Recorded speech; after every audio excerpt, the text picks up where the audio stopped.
La noticia del día: el gobierno de Donald Trump comenzó a cancelar en masa los permisos legales de migrantes que entraron con CBP-1. Y muchos ya están recibiendo hasta correos donde se les ordena salir de Estados Unidos inmediatamente. Y eso no es todo. La Corte Suprema también dio luz verde a las deportaciones de venezolanos usando una ley de 1798 creada para tiempos de guerra que ahora se está aplicando sin estar en una situación bélica. Pero lo cierto es que la Corte Suprema ya le ha dado luz verde a Donald Trump. ¿Te suena mucho para un solo día? Pues ya está ocurriendo. La aplicación CBP-1 ahora se usa para autodeportarse, se llama CBP Home, como ya sabemos. Inmigrantes señalados como miembros del Tren de Aragua están siendo expulsados bajo esta legislación oscura que ni siquiera se discutió a fondo en los tribunales. Quédate porque hoy te explico cómo estas dos decisiones pueden cambiar las reglas migratorias en Estados Unidos y pues si eres migrante venezolano de cualquier otra nacionalidad que entró por CBP-1, ya sea que tengas algún proceso legal o en curso o que no tengas ningún proceso, independientemente, esto te va a interesar. Ricardo lo dice migrando.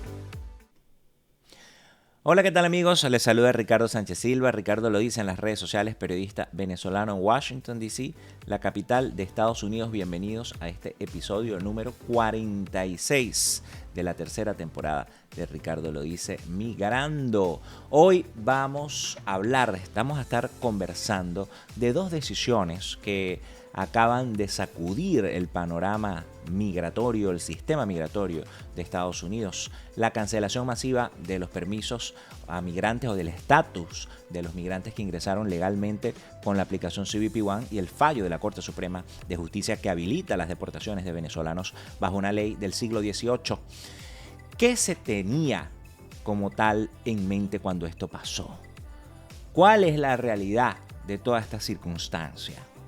Pues bueno, yo les digo que como tal esta ley, al menos la ley de enemigos extranjeros, estaba bloqueada hasta hace unas horas que el Tribunal Supremo de Justicia pues desbloqueó este camino para que Trump pueda mandar a El Salvador a más venezolanos. Desde este 8 de abril, miles de personas comenzaron también a recibir correos del Departamento de Seguridad Nacional diciéndoles que deben abandonar el país de inmediato o enfrentarán arresto, deportación y prohibición permanente de entrada a Estados Unidos. Y antes de eso, la Corte le dio luz verde al gobierno para aplicar la Alien Enemies Act, una norma creada para tiempos de guerra, ahora usada contra migrantes presuntamente vinculados al Tren de Aragua. Hoy vamos a conversar de lo que esto significa para nuestra comunidad y si te afecta, cómo te afecta. Ya vamos a iniciar, pero antes quiero pedirte por favor que te suscribas, actives las notificaciones, le des me gusta, comentes y compartas. Así apoyas este proyecto periodístico que es autosustentado y no depende de ningún factor de poder. Si estás fuera de Venezuela, en Estados Unidos o cualquier parte del mundo, puedes enviar super chats y super gracias, así como super stickers, y apoyas también de esa forma. Si mandas super chats, los voy a leer en el próximo episodio y los tendré allí con prioridad. Bien, vamos a arrancar.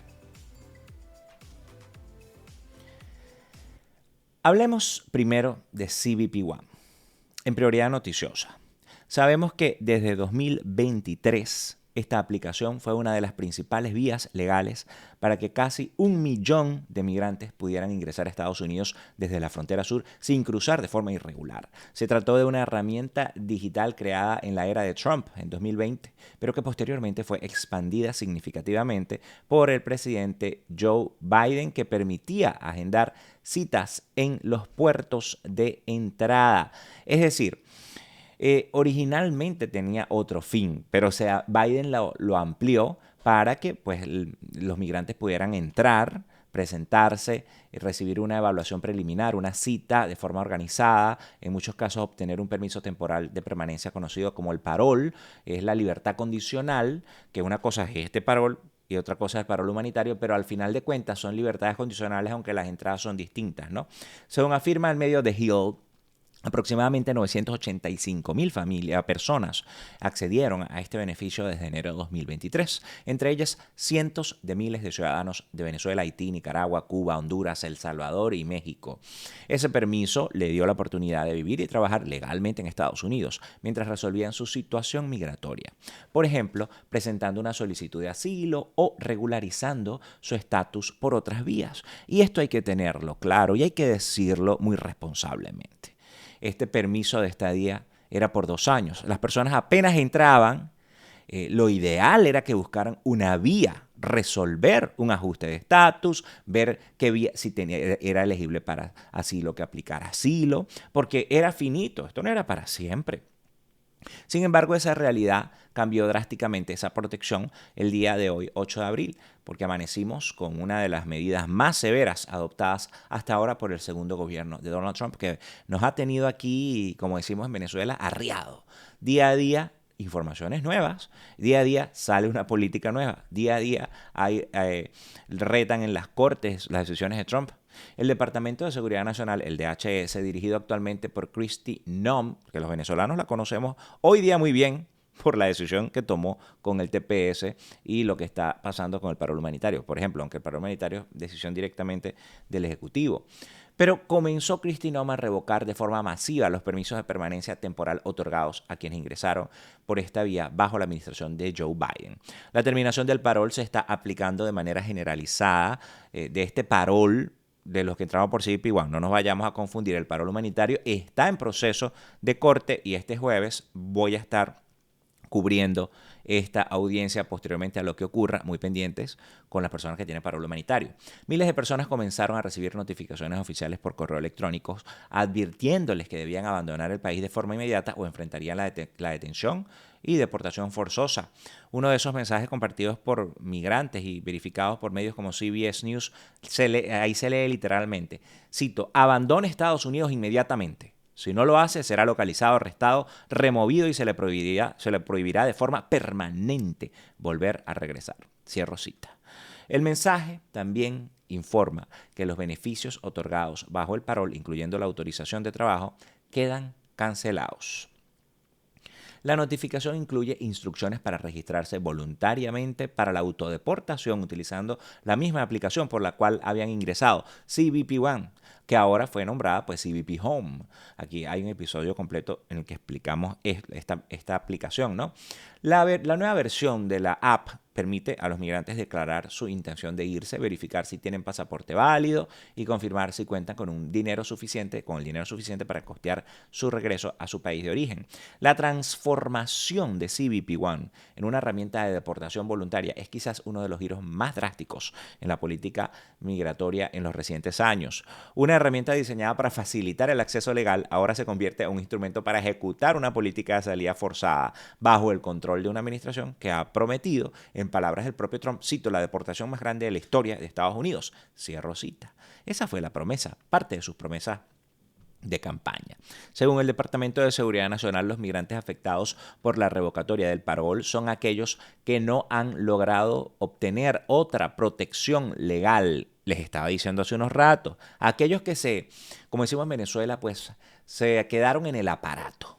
Es decir, si una persona que entró por CBP-1 ya aplicó al asilo y tiene un caso activo en la Corte de Inmigración, bueno, su proceso debería concluir antes de que pueda ser deportada. Pero si no ha iniciado ninguna solicitud o su caso ya fue negado, escuchen, si no ha empezado, si no ha solicitado, sometido a vamos a decir, otro trámite, entonces se encuentra en peligro inmediato de ser detenido y removido porque bueno, CBP tiene fichados a todos los, o sea, hay dirección, hay datos, o sea, no es que no tiene forma como llegarles. Ahora, desde el punto de vista operativo, yo quiero ver cómo va a ser esto, ¿no? Porque es mucha gente. Y me imagino, no tenemos aquí datos concretos de qué porcentaje pudieron ajustar y qué no. Según reportó la agencia AP, una familia hondureña que ingresó a Estados Unidos a finales de 2024 con una cita tramitada por CBP One ya recibió un correo con el encabezado "Es momento de abandonar Estados Unidos". Este caso ha sido uno de los más visibles. Además, la organización Al Otro Lado, que brinda asesoría legal a migrantes, confirmó que está recibiendo múltiples reportes de personas que usaron CBP One y ahora han visto sus permisos anulados. Algunas de estas personas ya habían encontrado empleo, arrendado vivienda e inscrito a sus hijos en escuelas públicas. Todo eso queda ahora en el aire, sin una ruta clara de protección legal. El Departamento de Seguridad Nacional justificó la medida con un comunicado contundente. Cancelar estos paroles es una promesa cumplida del pueblo estadounidense para asegurar nuestras fronteras y proteger la seguridad nacional. Cierro cita. También afirmaron que la administración anterior abusó de la autoridad. Esta es la versión de esta administración. Dicen que Biden abusó de la autoridad presidencial al expandir el uso del parol, algo que la nueva administración califica como una de las causas del supuesto colapso en la frontera. Por su parte, Trump ha sostenido que Biden permitió una entrada descontrolada de personas y ha prometido eliminar todos los programas de parol humanitario creados o ampliados en el gobierno anterior. En efecto, la revocatoria de CBP One, va de la mano con otras acciones recientes, como el intento de terminar el TPS, el Estatus de Protección Temporal para venezolanos, y la revocatoria del parol humanitario, que también permitía ingresar con parol a ciudadanos de Cuba, Haití, Nicaragua y Venezuela, que es el que le dije hace unos minutos, que está siendo retado en corte, y ya vamos para la tercera audiencia, que va a ser el 10 de abril. Así que estamos pendientes. La nueva fase de esta política centrada en la cancelación del parol para quienes ingresaron con CBP One marca un precedente legal delicado. Según explicó Stephen J. Loher, profesor de Derecho Migratorio en Cornell Law School, esta decisión, cito, cambia el entendimiento que se tenía sobre la discrecionalidad del Departamento de Seguridad Nacional en revocar beneficios migratorios sin causa aparente. Cierro la cita. Por su parte, Lee Gelernt, que abogado de la ACLU, advirtió a NBC News que revocar estos beneficios sin ofrecer alternativas podría ser legalmente cuestionable. Aunque el parol es por naturaleza discrecional, el medio The Guardian, señala que usualmente no se revoca sin una causa clara, lo que abre la puerta a posibles desafíos legales en esta nueva etapa bajo la administración de Donald Trump, que ya tiene bastantes, vamos a decir, retos legales encima, de demandas, y estoy hablando de CBP One en esta oportunidad, no el parol humanitario, sino el parol otorgado por CBP One. La advertencia del DHS es clara. Quienes no se vayan voluntariamente serán ubicados, arrestados y deportados. E incluso serán permanentemente inadmisibles, como les decía, y en teoría no podrían volver a entrar. El cambio en la naturaleza de la aplicación CBP Home también genera preocupación. Ahora no solo sirve para iniciar una salida, sino que recopila datos como huellas dactilares, dirección de residencia, pasaporte y capacidad económica. Según la BBC, en marzo de 2025, la administración de Trump también había anunciado un registro nacional de migrantes indocumentados, exigiendo que todos los mayores de 14 años entregaran esa información a riesgo de enfrentar sanciones penales si no lo cumplía. Sin embargo, el gobierno no explica lo que dice la ley de inmigración y nacionalidad y las penalidades que hay de que no vas a volver a poder entrar en cierta cantidad de años si ya has acumulado ya un tiempo ilegal en este país. Eso no te lo explican. Incluso lo que han hecho es prometer un sueño americano y vas a poder volver en el futuro. Parte de la retórica, ¿no? Lee Gelernt advirtió en declaraciones a NBC News que esta política representa una estrategia de expulsión masiva sin precedentes en la historia moderna de Estados Unidos, comparándola con políticas pasadas de vigilancia y deportación. En resumen, lo que comenzó como un programa legal para gestionar la migración ordenada en la frontera, ahora se ha convertido en el primer objetivo de la campaña de deportaciones masivas, lo que antes representaba una oportunidad como tal para muchos migrantes de encontrar refugio y estabilidad en Estados Unidos, hacer las cosas bien, tener una cita, tener la oportunidad de aplicar asilo, hoy se convierte en una carta de expulsión. Ojo, hay que reconocer, sí hubo fallas, pero sin duda alguna la solución que está planteando este gobierno es extrema. Pero esto no se queda allí. Mientras miles de personas pierden su estatus legal por CBP One, la administración de Trump ya está usando otra herramienta más agresiva, la Alien Enemies Act, o la Ley de Enemigos Extranjeros. Una ley que permite deportar a ciudadanos de países considerados enemigos. Y lo más reciente es que la Corte Suprema ya dio luz verde para que se retomen esas deportaciones, incluso sin haber resuelto si la ley se está aplicando correctamente. Pendientes, quédate allí porque ya te doy más información al respecto. Pero antes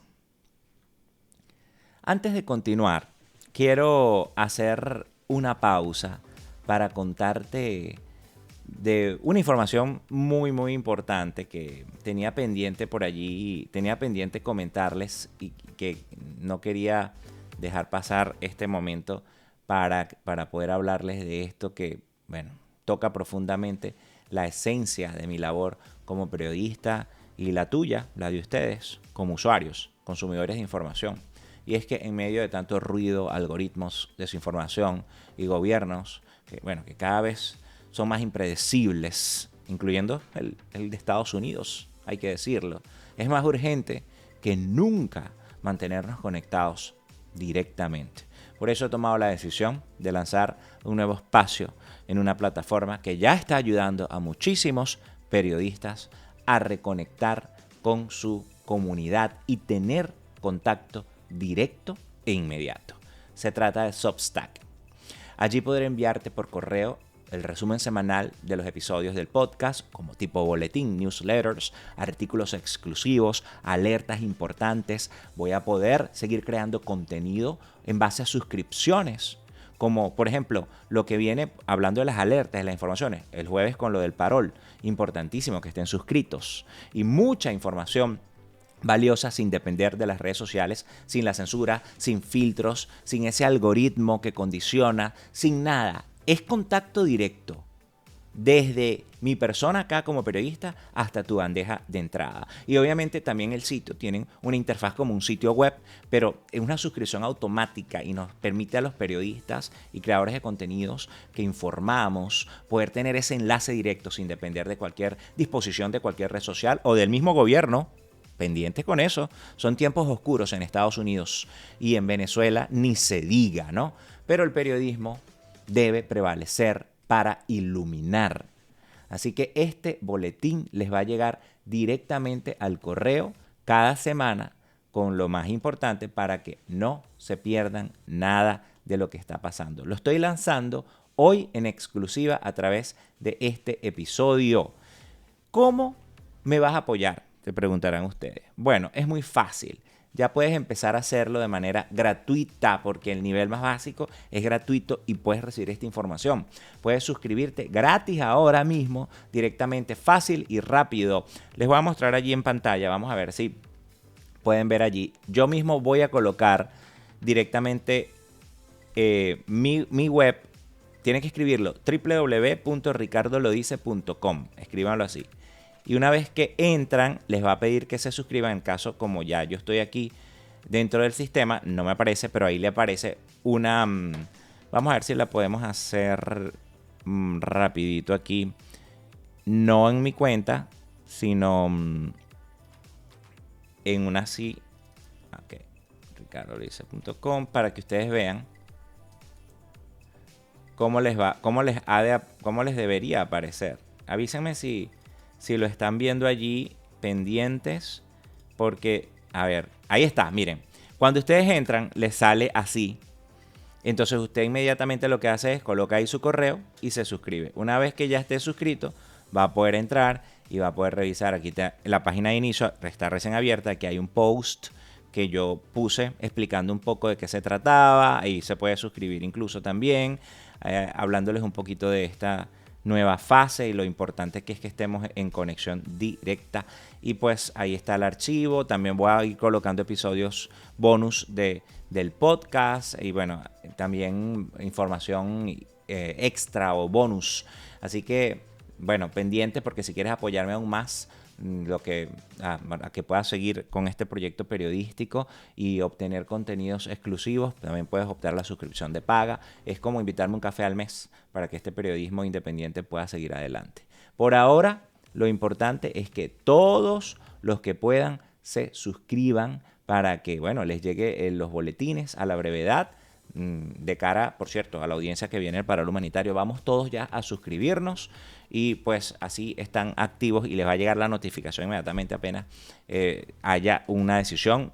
Yo voy a publicar aquí en este nuevo, es una especie de blog con suscripción a newsletter o boletín. Así que les voy a dejar el link fijado aquí abajo en los comentarios, en el chat del vivo de este estreno y aquí arriba. Pendientes con eso. Aquí seguiré con mi labor de siempre. Siempre que ustedes estén allí apoyándome. La pregunta es, ¿cuento con tu apoyo?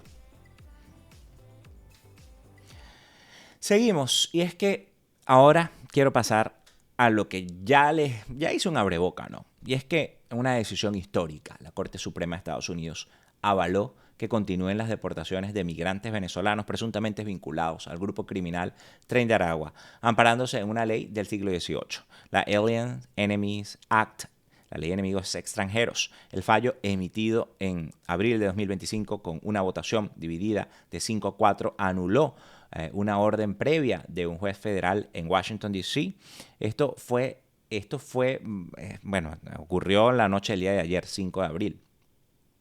Entonces, ¿qué lo que hizo fue anuló esta decisión que había dado el juez James Boasberg, de aquí de Washington, D.C., que había bloqueado temporalmente estas deportaciones. Aunque el caso se presentó como una demanda colectiva, la Corte no analizó el fondo de los argumentos. Simplemente concluyó que el Tribunal de D.C. no tenía jurisdicción, es decir, un tecnicismo, para atender este caso y que el caso debía presentarse en Texas.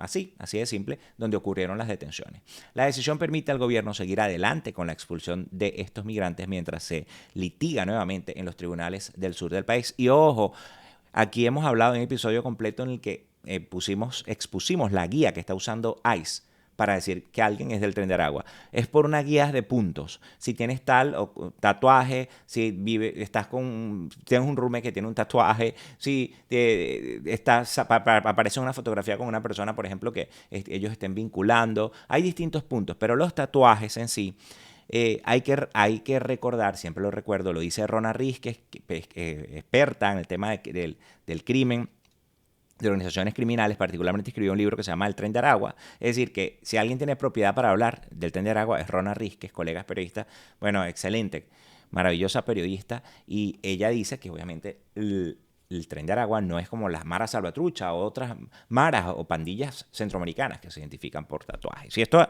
hay que decirlo muy responsablemente porque hay gente que quiere desinformar, hay gente que está creando matrices de opinión. De hecho, un abogado del American Immigration Council se dio a la tarea de buscar los tatuajes y los orígenes de cada tatuaje y pues bueno, ahí desmontó la mayoría de esta teoría, ¿no? Pero solamente quería hacer este inciso porque puede ser un tatuaje que no tiene nada que ver, incluso vestimenta, el tema del perfil, etcétera, ¿no? Esta ley que fue aprobada en 1798 y con solo 3 antecedentes de uso formal, en más de 2 siglos, fue invocada por la administración de Trump para justificar la detención y expulsión de migrantes venezolanos bajo el argumento de que representan una amenaza nacional debido a sus presuntos vínculos con el grupo criminal del Tren de Aragua. Con esta decisión, el máximo tribunal del país le abre la puerta al Ejecutivo para continuar deportando migrantes sin que todavía se haya resuelto de fondo el caso.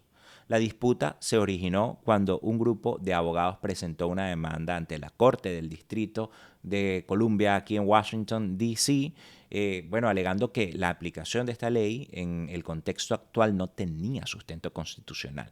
Argumentaban que al no existir una guerra declarada entre Estados Unidos y Venezuela, la invocación de la Alien Enemies Act era una extralimitación del poder presidencial.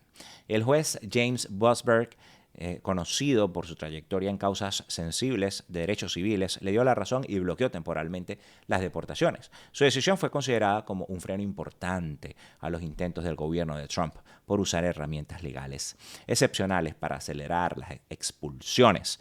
Pero ahora la Corte Suprema anuló el fallo y lo hizo sin entrar a debatir si la ley fue correctamente utilizada o no, sin discutir si los migrantes realmente representan una amenaza y sin evaluar si el Ejecutivo ha justificado adecuadamente la aplicación de esta ley en tiempos de paz, porque estamos en tiempos de paz, por lo menos Estados Unidos.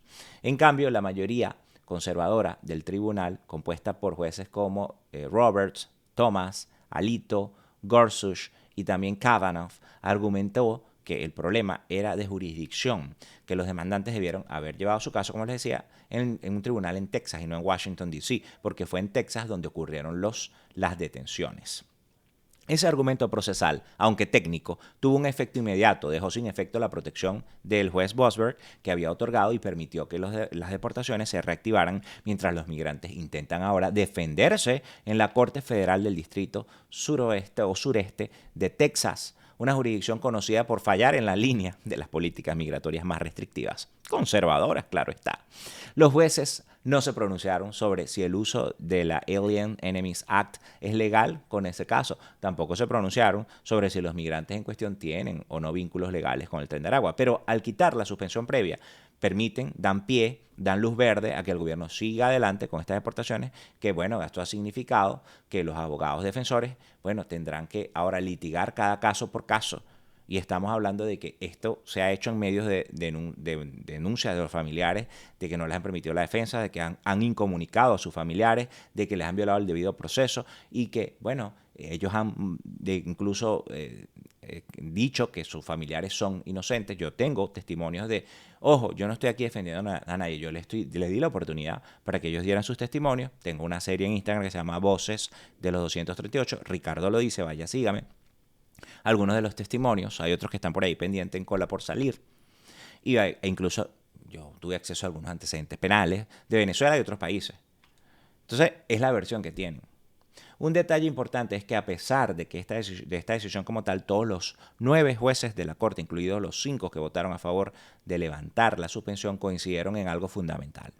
Y esto es, bueno, importantísimo. Los migrantes tienen derecho a un debido proceso, si sea mínimo. Eso incluye el derecho a ser notificados de la orden de deportación, a presentar una defensa y a apelar a través de recursos como el habeas corpus. Esa parte del fallo fue interpretada por organizaciones como la ACLU como un logro parcial. En un comunicado, la ACLU advirtió que aunque el fallo no resuelve de fondo el caso, al menos obliga al gobierno a respetar el derecho de apelación y las garantías mínimas del debido proceso, que bueno, es parte de las denuncias que se vienen llevando por este uso de esta ley. La Alien Enemies Act tiene un peso simbólico y legal muy fuerte. Su objetivo era permitir la detención y expulsión de ciudadanos de países enemigos durante tiempos de guerra. En esta nueva aplicación no hay guerra, pero Trump ha insistido en que lo que ocurre en la frontera con Venezuela no es un simple fenómeno migratorio, sino una invasión planificada del régimen de Maduro, con el quien se da la mano, negocia. No hay ninguna guerra. Ha vinculado de forma reiterada la migración venezolana con el crimen organizado. Ha generalizado, ha criminalizado a una comunidad entera. Ha colocado el Tren de Aragua como el principal símbolo de esa amenaza. Desde su campaña ha dicho que muchos de los que cruzaron la frontera en la era Biden son terroristas, asesinos y criminales liberados por Maduro para desestabilizar Estados Unidos. Textualmente lo ha dicho. Aunque no ha presentado pruebas concretas de estas afirmaciones, la narrativa ha calado en buena parte del electorado republicano y ha sido usada como justificación para el uso de leyes como esta. Las opiniones disidentes dentro del fallo de la Corte Suprema son contundentes. Por ejemplo, la jueza Ketanji Brown Jackson comparó esta decisión con el caso de Korematsu versus United States, el célebre fallo de 1944 que avaló el internamiento de ciudadanos japoneses durante la Segunda Guerra Mundial, que después el gobierno de Estados Unidos pidió perdón por el uso de la ley de enemigos extranjeros con japoneses americanos que metieron en campos de internamiento aquí durante la guerra. En su opinión, permitir este tipo de decisiones sin debate público ni revisión judicial es repetir errores del pasado. Cito, con cada vez más de nuestras decisiones más importantes ocurriendo en las sombras de nuestro expediente de emergencia, la Corte deja cada vez menos huella. Pero no se equivoquen, estamos igual de equivocados ahora como lo estuvimos en el pasado, con consecuencias igualmente devastadoras, escribió Jackson, según reportó NBC News. También criticó el uso del llamado shadow docket, una práctica que en la Corte toma decisiones permite que la Corte tome decisiones importantes sin audiencia pública ni argumentos orales. La jueza Sonia Sotomayor y Elena Kagan también se opusieron a la decisión, alertando que esta apertura a las deportaciones podría sentar un precedente peligroso.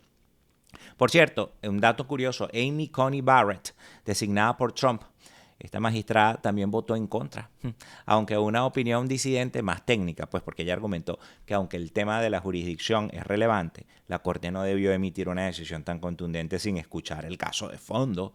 Para ella, la mayoría del tribunal actuó de forma apresurada, sin el debido análisis legal. Desde hace menos de un mes, algunas organizaciones han documentado los efectos más graves de esta política.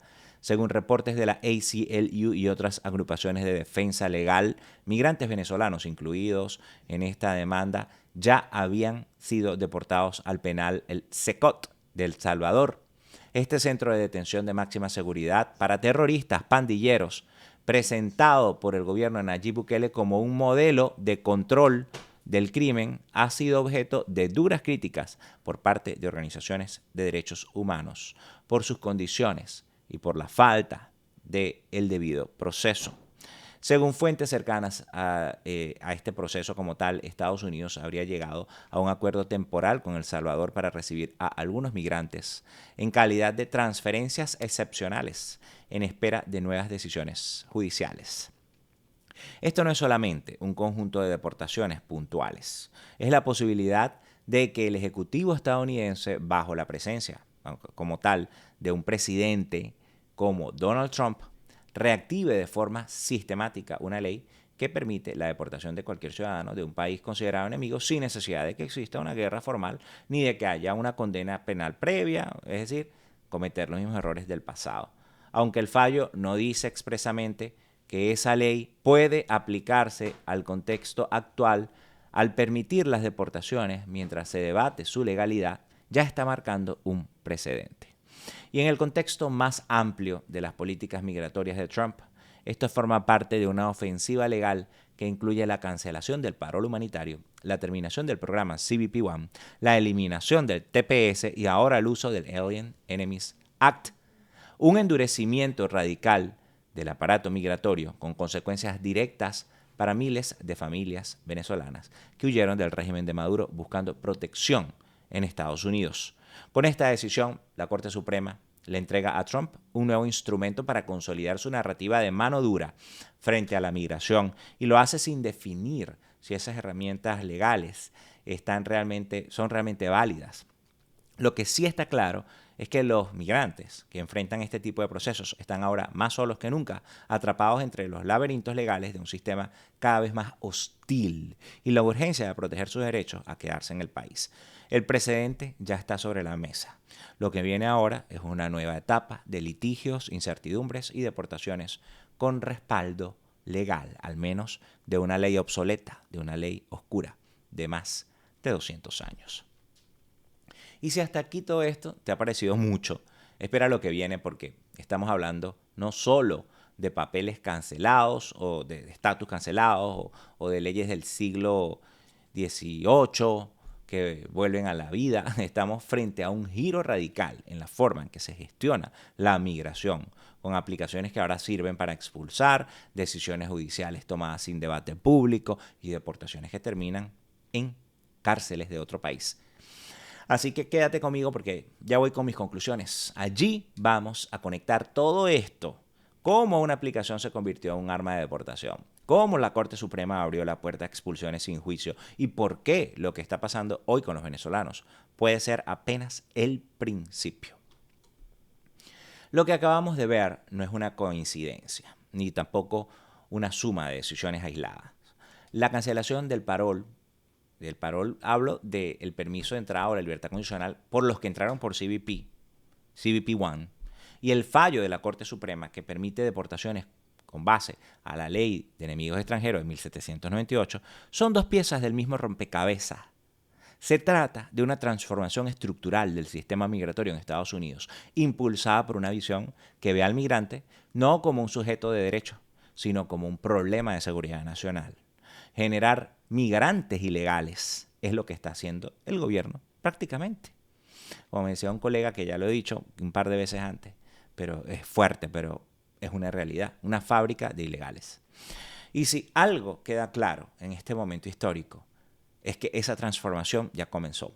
La revocatoria masiva del parol otorgado por la administración de Biden a través de CBP One, bueno, abrió la puerta para aplicar una lógica de vigilancia y castigo con una herramienta que había sido concebida, al menos en su forma ampliada, como una vía ordenada y legal, bueno, para quienes buscaban protección. En otras palabras, una misma aplicación que sirvió para canalizar el ingreso legal ahora se convierte en un mecanismo para monitorear salidas, cancelar permisos y hasta recolectar información sensible con fines de autodeportación, ¿no? Lo que preocupa no es solo el cambio tecnológico, sino de paradigma. Pasar de la gestión humanitaria con un enfoque humano a la exclusión programada, completamente deshumanizando, criminalizando, atacando a seres humanos, porque esa es la realidad. Aquí no estamos hablando de objetos ni de animales, que incluso los animales no deberían ser sujetos a maltratos, ¿no? Pero aquí estamos hablando de violaciones de derechos que deberían poder respetarse en un Estado de derecho, en un Estado en el que funcionen las leyes, en un Estado en que se respete el debido proceso, en un Estado en el que pues te den garantías de que van a respetar una orden judicial, por ejemplo, por lo mínimo. El uso del shadow docket por parte de la Corte Suprema para revocar la decisión del juez Bosberg sin permitir argumentos orales ni deliberación pública refuerza este patrón, además autocriticado por una de sus propias juezas. Es claro que estas decisiones marcarán un precedente legal y político que sienta como tal un precedente para el futuro, que la Corte Suprema, el máximo intérprete del derecho constitucional de Estados Unidos, haya avalado que se usen las leyes pensadas para tiempos de guerra sin que exista una guerra formal es preocupante, a pesar de que probablemente el caso pueda llegar nuevamente si se mete por Texas o si hay otra acción legal. Pero más aún, esto es preocupante cuando ni siquiera se discutió si esos migrantes venezolanos tenían realmente vínculos comprobables con el crimen organizado. Lo que se debatió fue una cuestión de jurisdicción, algo técnico, y con eso bastó para permitir la expulsión de seres humanos. Y así de simple, la combinación de estas dos decisiones, la revocación del parol por el Departamento de Seguridad Nacional y el fallo de la Corte, bueno, esto configura un escenario de máxima incertidumbre jurídica para miles de personas. ¿Qué protección legal puede tener una persona si su estatus depende de una aplicación que puede cambiar su función de un día para otro? Si está en el lapso todavía en la que lo debe proteger esa aplicación, porque vamos a estar claros, cada persona es responsable de ver cómo gestiona su caso más allá de la permanencia temporal que se le había dado. ¿Qué garantía de debido proceso existe cuando la Corte permite deportaciones sin evaluar los méritos del caso amparada en tecnicismos? ¿Qué margen de defensa tienen las familias que están siendo deportadas ahora mismo que sus peticiones de asilo hayan sido resueltas? El precedente ya está sobre la mesa, como les decía, y con una Corte Suprema emitiendo este tipo de decisiones, un Congreso en manos del partido gobernante y un Ejecutivo con amplios poderes, pues el margen para resistir estas decisiones se reduce. La única defensa posible será, como lo han dicho los propios jueces en sus opiniones disidentes, mantener la vigilancia, documentar los excesos y exigir que se respete la Constitución.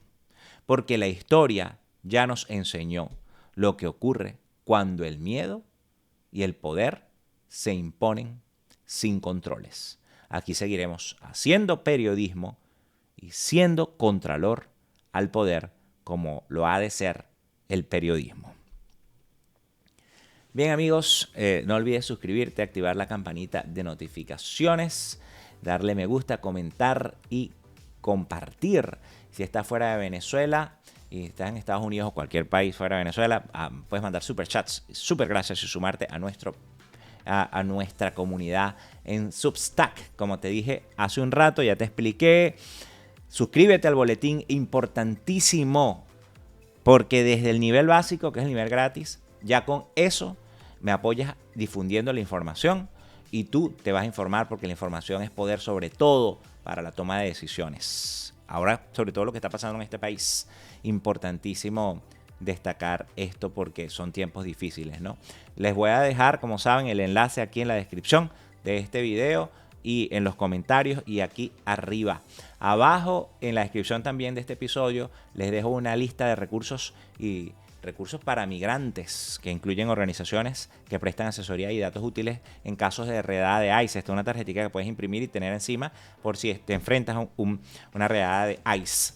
Se la entregas, no dices nada y ahí están tus derechos constitucionales. Tengas TPS, asilo, estés indocumentado, lo que sea, tienes derechos. Recuerda que Ricardo Lo Dice Migrando está saliendo de lunes a jueves manteniéndote informado sobre los distintos cambios migratorios y pues algunos domingos tenemos episodios dominicales domingueros.